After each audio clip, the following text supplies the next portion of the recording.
Mama's cocktail hour, so pour it up.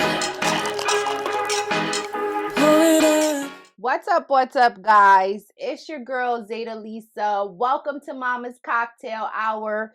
Get your cannabis, get your coffee, get your vino, get whatever your poison is, and get your butt in here. Today, we have an amazing guest with us. Someone that I love dearly. Someone that hasn't been on the show in a really long time, but he's very dear to my heart. Shout out to the Fez dealer who is here with us today on Mama's Cocktail Hour in the flesh, talking Diddy. Yo, what's up? It's the Fez dealer. I'm here. Thank you for having me. Happy to be here. You know what I'm saying? Give my insight on, a few things. So I'm excited to do this one, guys, because I've been following the Diddy case for a really long time, and when me and my husband have our combos and our business talk, we always talk in angles, and the best angle for Mama's Cocktail Hour and the whole Diddy saga is the angle of what is at this stage, like he's been sentenced, he's now in a federal prison. What is it exactly that Diddy is going through? Is he living his best life having freak offs in jail? Is he locked down 24 hours? Is he miserable? Is he getting extorted? There's so many questions I have, and there is nobody better than the Fez dealer to tell you from his perspective in real life about what Diddy is experiencing in Fort Dix, because you used to work at Fort Dix. Yeah, I used to work there. I started working there in 2014. I started out as a correctional officer, but I had three different job positions while working there because I worked there for like 5 years, starting in 2014. But I started out working as a correctional officer in Fort Dix. Okay, so what made you or inspired you to become a correction officer? I was already in the federal system working federal jobs because, I got out the military in 2009 as a veteran of the Marines. So, Hoorah! yeah, so, I just figured out how to take that 4 years of time and roll it into federal service. Love it. So that way that time will count towards retirement. So that's how I thought about doing it as far as like working at Fort Dix, because I was already in the federal system. I was working in immigration, which was my first federal job that I got, but I just didn't. I didn't like it too well because I didn't speak another language. Got it. So I wanted to leave that, and Fort Dix was the first job that gave me a chance. So Would you say so? Fort Dix was your first federal law enforcement job, right? yeah, in a sense it was. I worked at immigration, but not in a law enforcement capacity. Okay. And so, what does law enforcement capacity mean to all the people who are like, what is he talking about? So in the federal system, there's like two different types of jobs really. You could be non-law enforcement, which is like, just a regular civil servant that works, for the federal government system. Okay. Or there's law enforcement jobs, which gives you what we call in the federal system LEO capabilities. That's law enforcement officer capabilities. So there's a different type of like ethics. There's a different type of background check. There's a different type of annual training. There's a different type of school that you have to get through because they have to test your physical. Right. They have to check your mental. They have to check a lot of things. So it's more standards and more power when it comes to the government, the federal government system when you get a law enforcement job. And I still remember that interview process because obviously, like, it in some way impacted me. They actually came over to our house to interview both of us, Yeah. asking us if we ever had any foreign relations in another country. So Yeah. this was like some legit shit. Like, this isn't like, no disrespect, but it wasn't like you working in Rikers Island, right? Yeah, I mean, all law enforcement, regardless of whether it's city, state, federal, there's gonna be a Levels of thorough. this? There's gonna be a thorough background check and investigations. I'm pretty sure there's people that fall through the cracks in any system, but Right. in any federal or state, county, a city law enforcement, there's gonna be a thorough background investigation. Okay. So you got through this thorough background investigation Hmm. and you now have to train, right? Right. So all law enforcement, all federal law enforcement officers go to what we call FLETC. That's the Federal Law Enforcement Training Center, and it's in Glencoe, Georgia. Okay. Each federal law enforcement agency has their own requirements for how long a person has to graduate and get through a certain training. So for my specific agency, which is the Federal Bureau of Prisons, our training is 3 weeks. So you go to this school, you go through a training that teaches you how to be a correctional officer and correctional officer techniques. And you once you graduate, you get your first duty assignment in the prison that you got selected to work for. And that's how it works. So when I went there for my 3 weeks, I learned that there's other agencies actually training there, and they're going through their requirements to graduate their specific school, like Customs and Border Patrol, ICE, Immigration Removal Specialists, Secret Service Special Investigations, ATF, Alcohol, Tobacco, and Firearms. All of these federal officers are training in this federal facility. There's dormitories there, you know what I'm saying? It's just each agency has their own requirements for how long it takes for you to graduate. Just like in the military when it comes to boot camp and you picking your specific branch that you want to go into. All right. So you go through this 3-week training, you obviously pass, and you now are a federal correction officer. Right off the back, what are some things that you learn or they train you on as you get there that you never before ever thought, like, oh wow, like I physically got to be trained in this because of this either population or this type of scenario happened? Like, what was something that they taught you that you were like, what was the need of it while you were there? Like, for an example, and I'm going to give you an example because I know some of your stories, but you were specifically taught about the Moors, Yeah, right? right. And why? In the federal So prison system yeah, specifically, right? so in the federal prison system, they would label that group as a gang, you Mm. know. So And it's not a gang. no, it's not a gang. It's a religious, Exactly. organization and movement.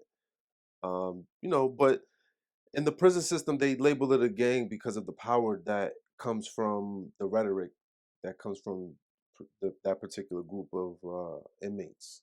You know what I'm saying? Because these are inmates that are enforcing the law, that are studying the law, Mm-hmm. that know about their rights. Right. So they're gonna challenge certain things that you're necessarily holding from them.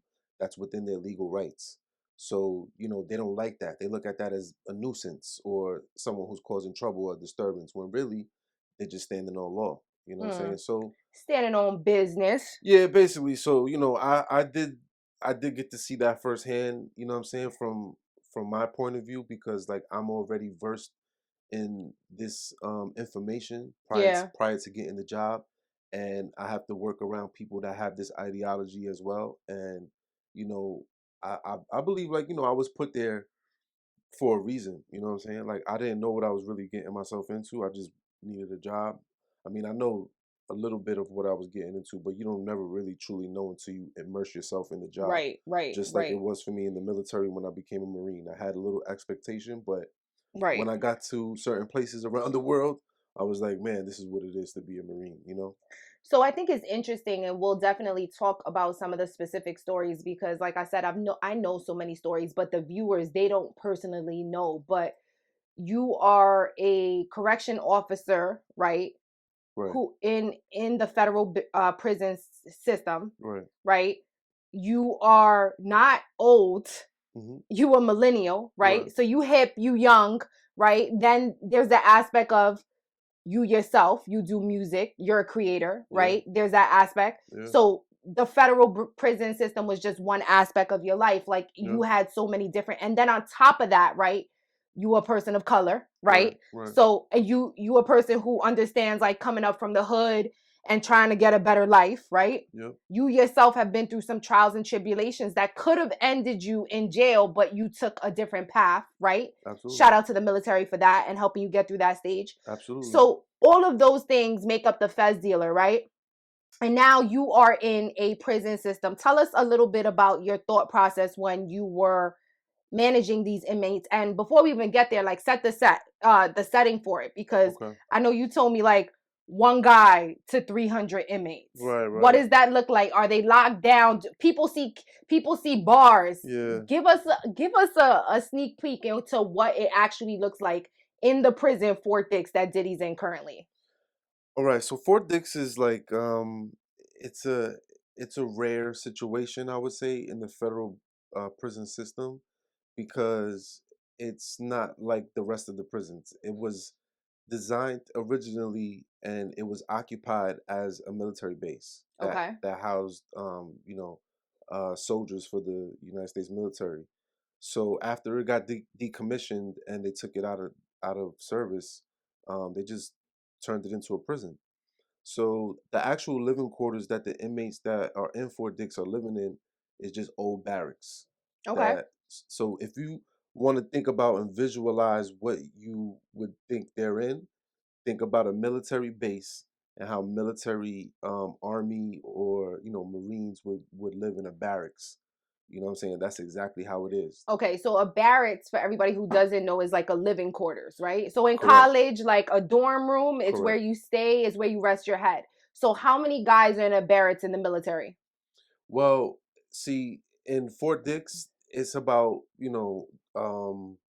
it could be two-man rooms. They have two-man rooms for inmates. But remember, there's no bars. Okay. So we're just talking about an open space. We're talking about open living space. Okay. So the only thing that the CO really has power of locking is the front door and the back door to get out of the building, the actual building itself. So there's no other doors locked other than the front door when you get into the building and the back door so you can't get out. Correct. And they're walking freely within this building. Correct. And how many floors? You could lock your office door as well. Okay, so you have your own spot that you can lock. It's called the officer station. Yes. Okay, so they can walk freely. How many floors are there in this?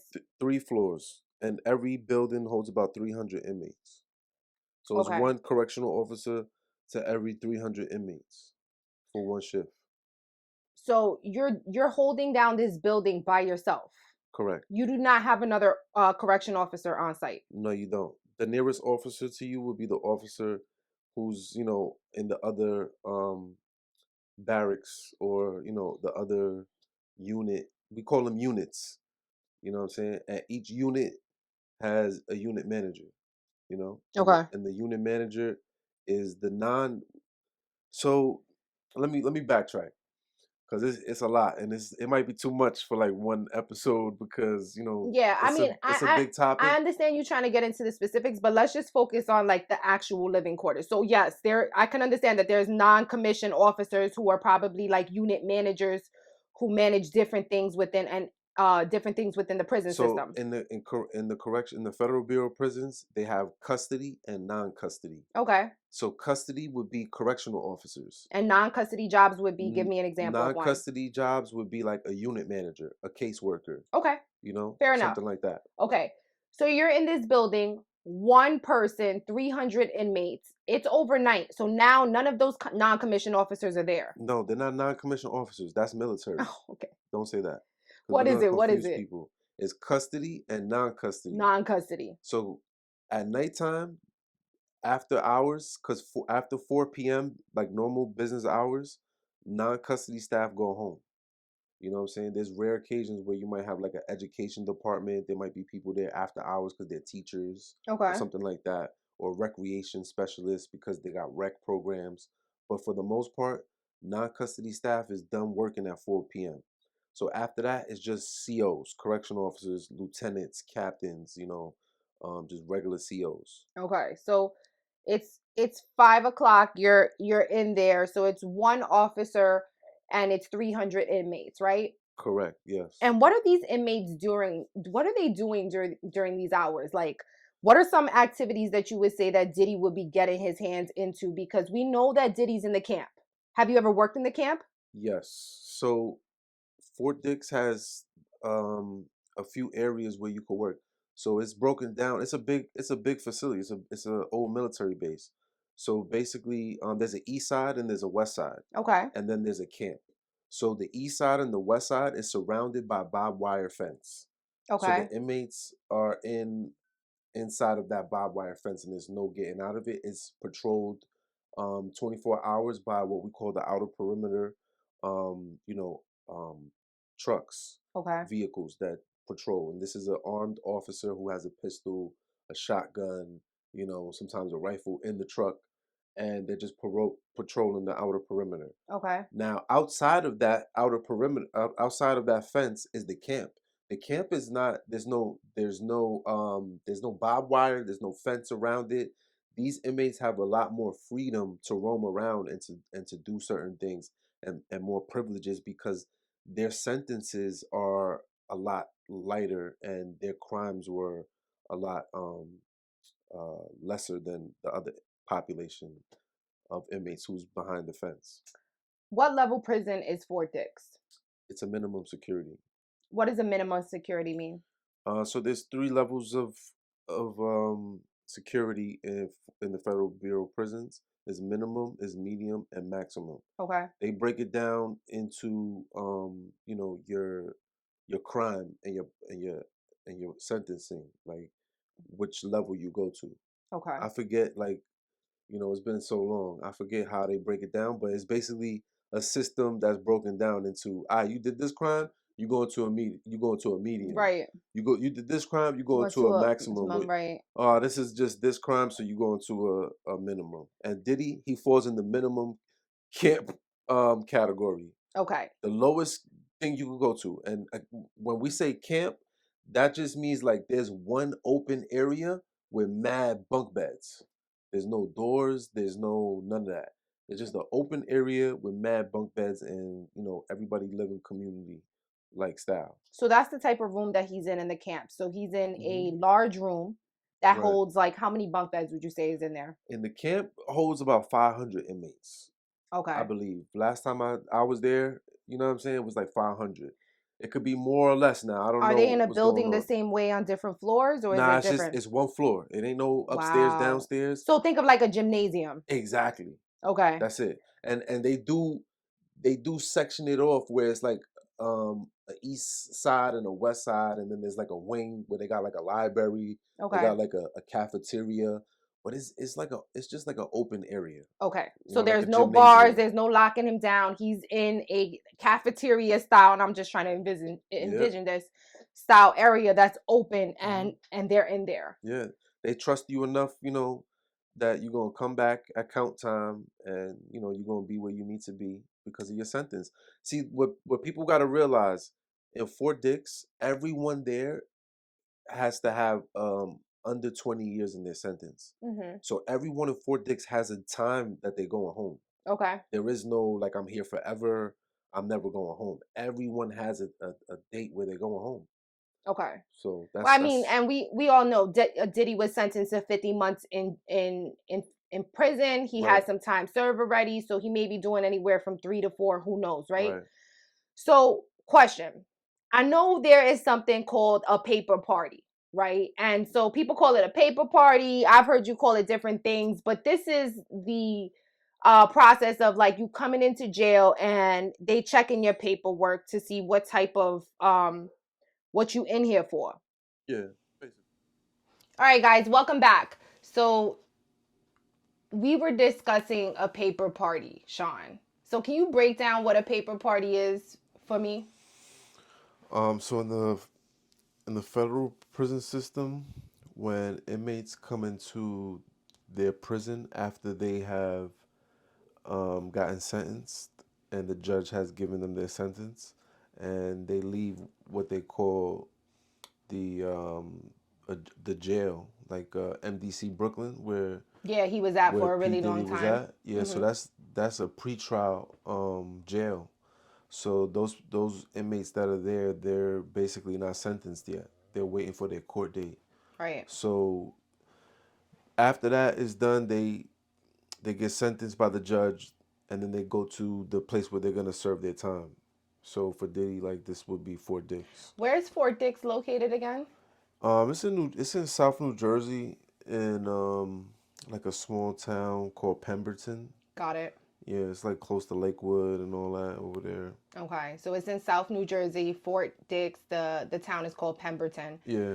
Okay, and so you live in New Jersey, so you traveled over there, Hmm. and so back to the paper party though. So he gets sentenced, he goes into jail, and the sentencing paperwork he takes with him. So that's what it's called, pretrial paperwork, because every inmate has what they call a PSI, a pre-sentence investigation report.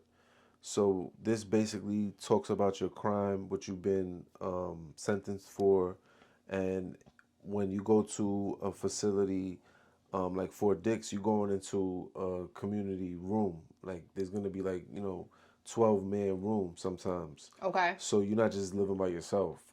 So when you go into one of these rooms and you just checking in, they want to see that PSI report so they know what type of individual you are. And he, as in the other inmates. Yeah, the inmates, they're gonna ask because there's people in there for robbery, there's people in there for paper, you know, all kind of fraud, money, money gambling, fraud, all kind of crazy stuff. Is there So people in there for murder too?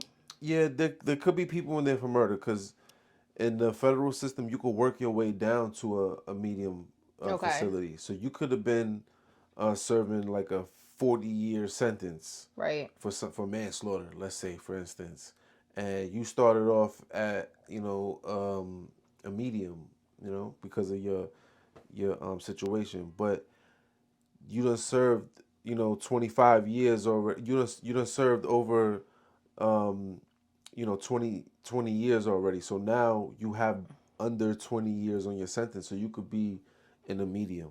Like Okay. you can work your way down to one. So there's some inmates in Fort Dix that may have just transferred from a higher level security. Okay. So there could be violent individuals there, is what you're saying. Absolutely, yeah.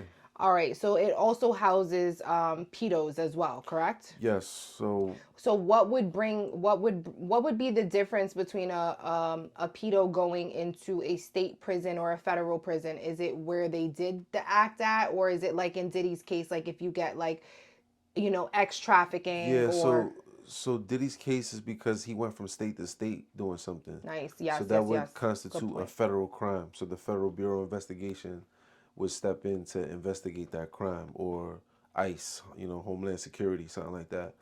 If it's a state crime, what I'm saying, that just means that it happened in one particular state and it didn't expand into any other territories. Okay, so he now Diddy was sentenced, um, and he was sentenced with it looks like some charges for prostitution and the Mann Act.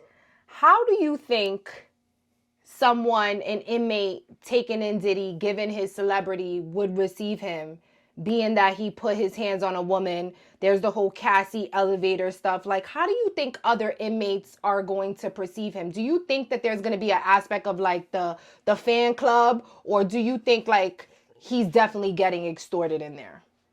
I think he's living like a king, and people are gonna be fanned out, and they're gonna see what they could get out of him.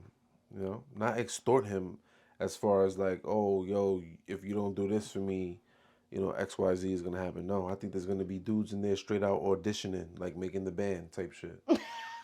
Okay, so all right, so you don't think he's getting extorted? People have been saying that No, he's gonna get extorted. nah, I don't believe that because Fort Dix has a lot of New York population in there, so there's a lot of people that's gonna be from Harlem. They're gonna be from like the New York area. He gonna be able to pay for protection. He gonna be able to like navigate through all that. You know what I'm saying? He has people in his family and people in his camp that know about the prison system and coaching him through it. So I'm sure he fine. And from what I just know from working there, you know, when other celebrities have come to that prison, because I was there when the housewife dudes was there, Yeah. Apollo, and the other Italian dude, I forgot his name, but they was also, you know, over there in the camp. You know what I mean, living good, cushy. You know what I'm saying? They wasn't getting into no trouble. They wasn't. So, from a CEO perspective, right? So, what are some of the things that he's going to get into? So, do you think that he's going to be able to be having intercourse with men there? I think he's gonna be able to have intercourse with male or female. What? So, you think that there will be some female CEOs ready to give it up to Diddy? Yep, absolutely. It's happened before. So I mean, And he. you've seen this in your experience at Fort Dix? Yeah, I've seen women have sex with inmates and get fired for it. So You physically seen it or you've not heard that I've it? seen it, but Okay. it happened. Like women have gotten fired while I've worked there for sleeping with inmates. Like it's something that happens a lot, especially at Fort Dix, So, because there's a lot of inmates there, and a lot of them could be persuasive to persuade women to have sex with them. It happens in female institutions as well with men. yes, it's as true. as guards. I knew a man who worked in Danbury, which is the place that Orange is the New Black Yeah. is catered after, because And that's a federal women's that's a prison, federal women's prison. right? I knew a dude who transferred to my facility that I used to work there, and the stories that he told me about working with women was insane. Like I see why he wanted to transfer. He didn't like working there. Why? Why did Because he want working it? there as a man is just an investigation waiting to happen. Basically, from Mm, what I'm hearing, the stories and stuff like that of women pushing up on you. Imagine you a woman and you going to work in an all male prison. yeah, Think about the level of disrespect or cat calling and stuff like that's gonna happen to you. The same right. is in reverse if you work in an all woman prison and you're a male CO. That makes sense. So So he can definitely be getting it on, doing some freak offs with some women and some men, absolutely. for sure. For sure, 100%. Just like he could have access to a cell phone. Yes, that was what I was bringing to my next question. So he can have access to a cell phone. How do we've seen so many pictures already? I've showed you some pictures. You told me some of them are fake. You've told me some of them are real. And the only one that you've confirmed so far is the one in which he's outside and it looks like he's like outside talking Yeah, and it had like a TMZ. But that's the only one that you can confirm that is true. yeah, because that is somebody definitely inside the housing unit taking the picture from like the second or third floor window. So that looks like more realistic. It looks like they're just outside in between the two buildings, Mm-hmm. just chilling, hanging out as the inmates do in their free time when they're let out of the housing units. So let's get back to the phone. How do people get access to cell phones in there? And is Wi-Fi working in there? Do you think he's on YouTube? Do you think he could be on the internet? Like, let's talk about the cell phone thing because you've told me that they get cell phones in there. How do they get them in? So there's two ways um, that they get the cell phones in. Really, three. One being that a CO brings it in, Wow. a staff member brings it in. That happens more than usual, more than the average person would think.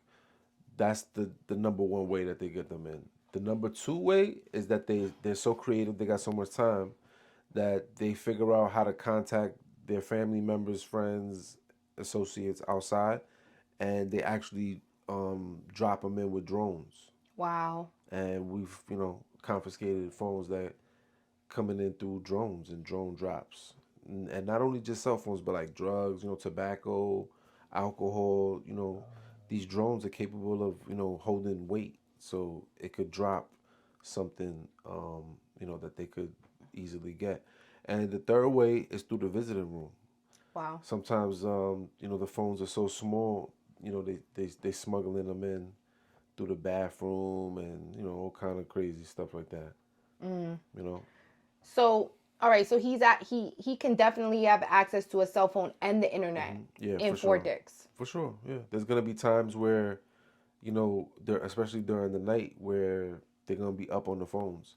And honestly, that's a lucrative job or like trade to get money in there because if you have a phone, you could sell phone time to other inmates. Okay. So either he got a business with a phone because he got money and access and wealth and stuff like that. He could have a business and rent phones out to other inmates who need them, or he got money and he got family members are gonna make sure his books are straight, so he could pay people to use the phone. Right. He don't have to necessarily own it. He just, yo, my man, I heard you selling phone time. How much? I got it. And then that's it. Okay.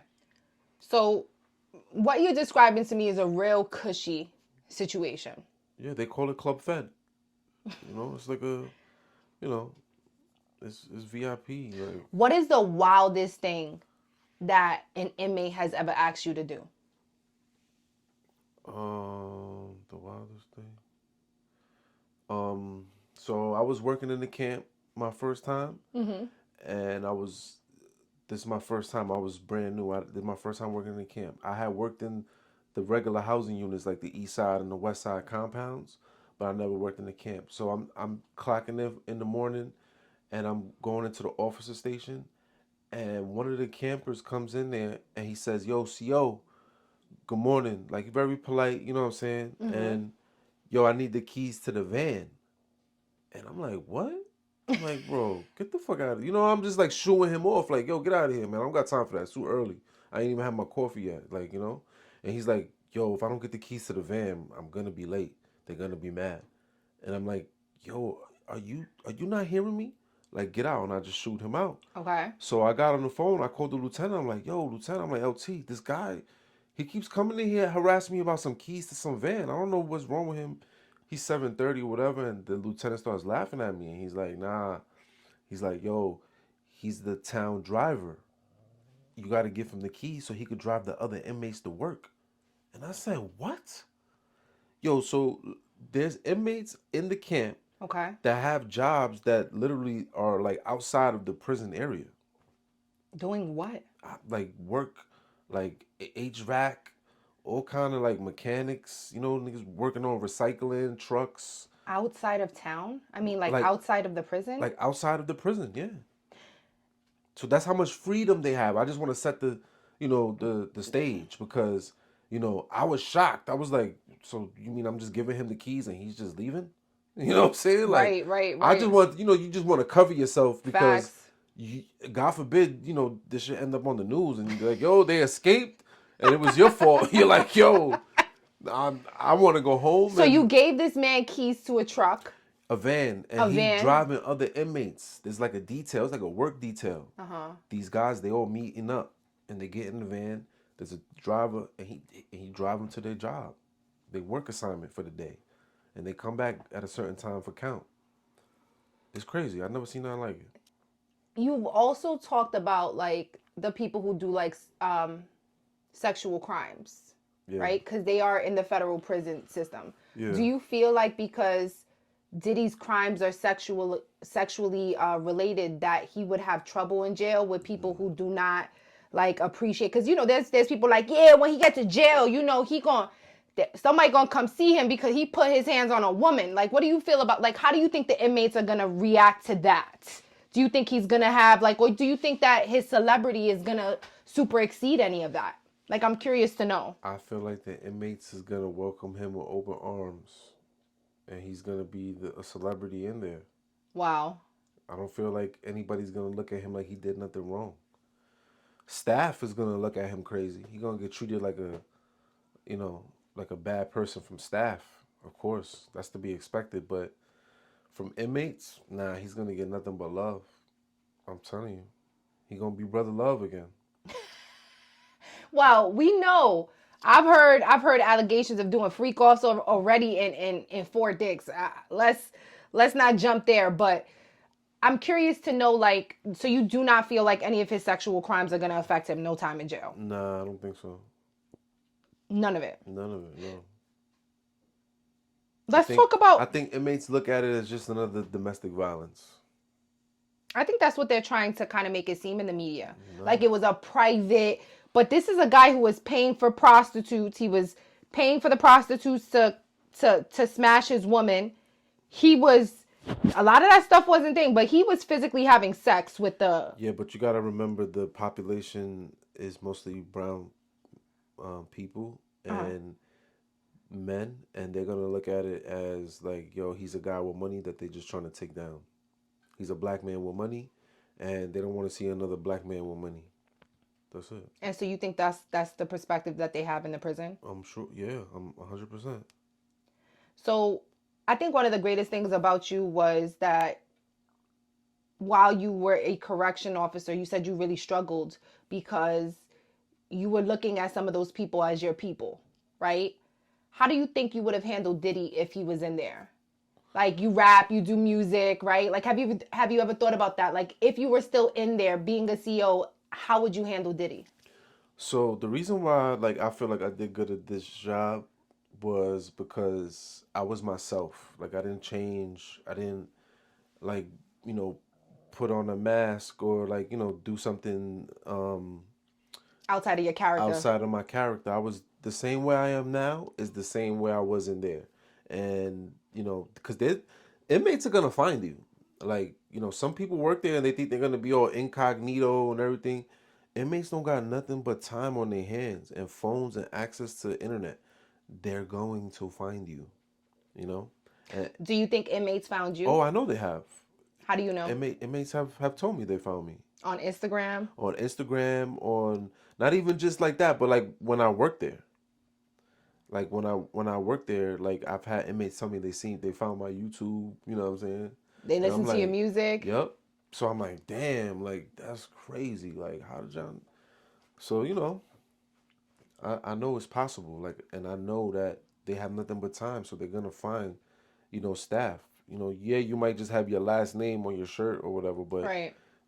they're gonna be, private investigators. They gonna look for you. Exactly. So you said that you never changed in your job. Let's go back to that. Nope. Never. I was And myself. If I would have seen Diddy and Diddy was working there, I'm not gonna be like, "Yo, what's up? I rap." You know what I'm saying? Like, check my shit out. Nah, bro. He's just another person, and the judge gave him his time. He's gonna do his time, and he's gonna leave eventually. That's it.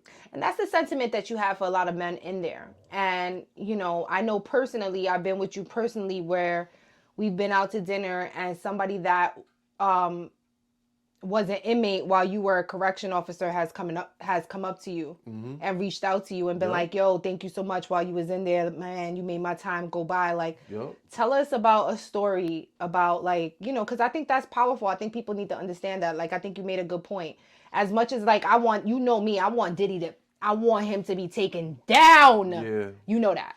But I do agree that once, the justice system has done their due diligence, like, this is what the man's time is. And so I love that you handle inmates like that. But how would you handle an inmate that you, like, I feel like I know more about what Diddy did on the scope than you do, right?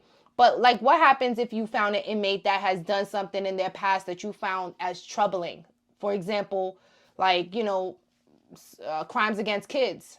It doesn't matter because the one thing that you have to remember when you in that job is that the judge already gave them their sentence for their crime. You're not there to make their life harder. You're not there to, punish them even more. You're just there to maintain the orderliness of the facility, and the safety of the security, make sure there's nobody killing nobody. Somebody's not getting stabbed. They got something in there called PREA. It's the Prison Rape Elimination Act. Because so many people get sexually assaulted in federal prisons, they got something, named PREA that is supposed to deter and help, with the elimination of sexual assaults in the prison. So that's the main job of the correctional officer, and to rehabilitate these individuals so that way you be a positive walking representation of what a good citizen should be. You're not doing that if you're placing more punishment on them, that is without is totally outside of your scope of your employment. You know what I'm saying? And you're making their life, troublesome just because, you have that authority and that power over them. So it's a very sensitive job. And like working there, I realize a lot of people get into that job for the wrong reasons, and that's one of the reasons why I left and I didn't have like a long career in it because I just learned that, it's very hard to change that type of stuff from the inside. It's like damn near impossible. You know what I'm saying? Right. I mean, I find that very admirable because I'm not gonna lie. Like, if I've read up on somebody and was around somebody that I know did such a crime, I would feel some type of way. I can't lie. So I think you're right. I think it's hard to kind of separate those emotions, but I loved how impactful that you were because I physically seen it myself. Like, I seen people come up to you after their prison sentence, look for you on social media. So it just showed like what type of person you were while you were in there. Let's talk about food real quick. Yeah. What is Diddy eating these days? What do they have in the cafeteria, so to speak? Because he went from eating probably steak and shrimp and caviar to now having what is he eating in the chow hall? So the biggest thing that he's gonna get, the most probably like rewarding meal he's gonna get from the federal system is Thursdays, like chicken day. Okay. Fried chicken. That's the most that I can remember. That was the most like troubling, time because people gamble over fucking food. That was you told me you was gonna give me your portion, or that type of stuff. People stealing the chicken. So that's probably like his best meal, but that's not to say he's not eating still shrimp, steak, caviar, champagne. How is he getting shrimp, steak, caviar in there? COs. What? Yeah, staff bring it in for you. And if you think it ain't happening, you crazy. It is. Okay, so they can possibly get anything through the COs. Yeah, absolutely. When I was working there was one lady that every like staff member always had an inkling that she was like bringing in food and giving it to staff. Like, Why did they feel that way? I don't know why. I don't know if somebody like caught her doing it or like what it was, but she just always had this like negative like stigma attached to her for like bringing in food for inmates. I don't know why, but I just always remember that. Like, I just remember her as the lady that they always. She was like an older like Caribbean lady. Mm-hmm. And it was like, yeah, she be bringing in food for inmates. I'm new. I'm just getting there. And they're like, yeah, she be bringing in food for inmates. You gotta watch that one. And I'm like, what? And I'm like, yo, that's crazy. So he's having chicken day. What does he have in the commissary? Anything you could think of that they would have in the corner store in the deli. So he got baby oil in there?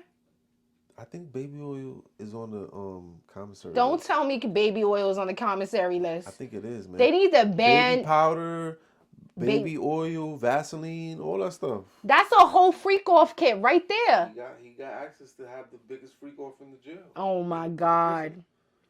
Oh my God. Well, listen. I don't know if he's on the east side or the west side, but whatever side he's on, you know what I mean, it's going down. Hopefully, because when I was there, the east side was a little bit more wilder than the west. Okay. Because they had like the younger, inmates there, and the west side was more for like the older, like more seasoned inmates. I don't know why it just happened to be like that. If they did that by design or just, it was a coincidence. But I don't know how it is now. But it was pretty wild back then. But he's in the camp, so he's chilling. All right, Fez Dealer. Well, I appreciate you coming on the show, giving us your insight on Fort Dix as a former federal correction officer. Thank you so much for coming on today, babe. My pleasure. Anytime, you know what I'm saying? Anytime y'all want to know anything about, the life of an inmate in Fort Dix, holla at me. All right, guys. Well, you heard it here on Mama's Cocktail Hour, an exclusive interview with a former Fort Dix correction officer who just happens to be my husband. So drop me a comment. Let me know what you think. Let me know what you think Diddy's doing in the jail. Do you feel like he's getting extorted? Do you feel like he's chilling like the Fez Dealer said? Let me know. Drop me a comment, and I will see you guys on the next video. Bye. I was so bored up. Hold it up.